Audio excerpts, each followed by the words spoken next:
Hey everybody, this is the Wahlberger Report in front of the beautiful skyline of Calgary, Alberta on this beautiful spring morning. Wanted to come on and have a little discussion about a great show. For those who are not aware, I'm an absolute Marvel fiend, love all of the Marvel content, and they just came out with Moon Knight, the new offering on Disney Plus from Marvel, and this character is fantastic. Love this character, not very well known.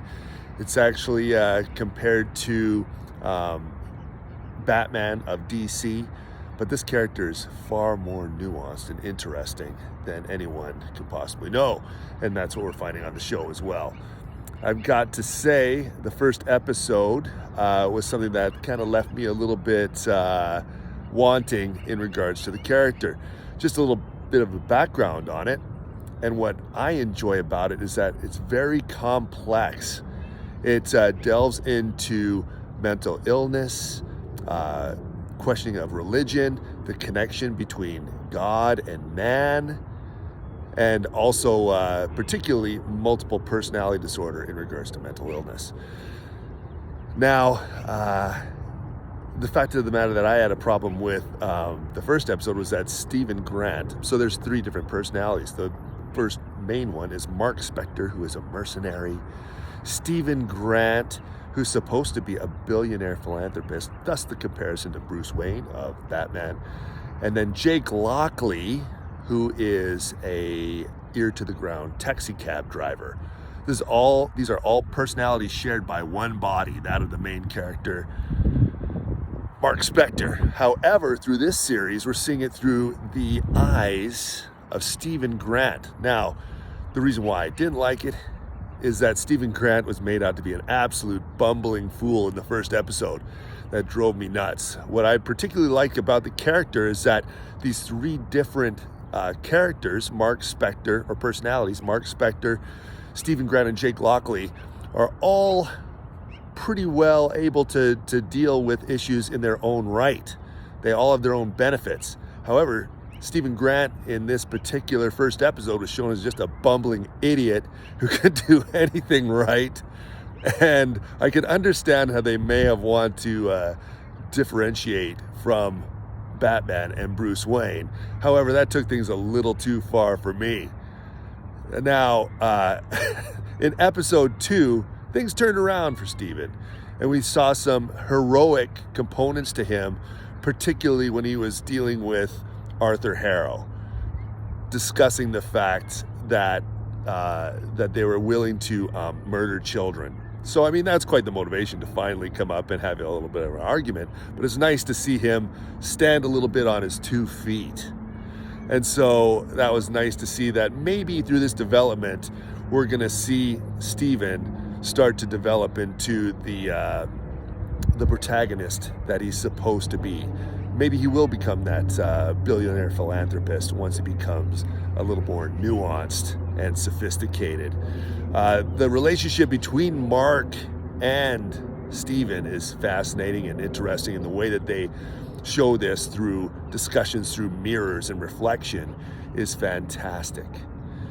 And the comparison of the motivations with Khonshu and Arthur Harrow is extremely entertaining.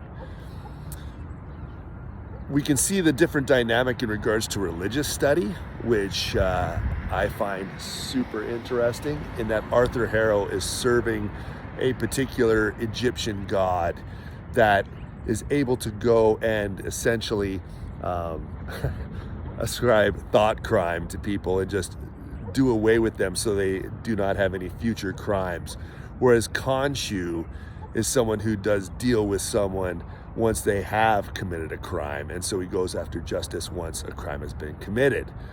This is interesting in regards to the comparisons of the plans religiously on the Christian side of God and the devil, in that the devil, Satan, wanted to take everyone's choices away and just guarantee a beautiful existence through just absolute removal of all indiscretion, whereas God's plan was to give people the freedom of choice. So it's interesting that these religious scenarios coming into play in this, and that's another thing that I love about this show. The action is definitely interesting, and the thing is that it is sparsed throughout through this discovery of character, with the discussions of Stephen and Mark through the reflections, and also that of Khonshu. Now, Khonshu is also not someone who is really an incredibly heroic figure.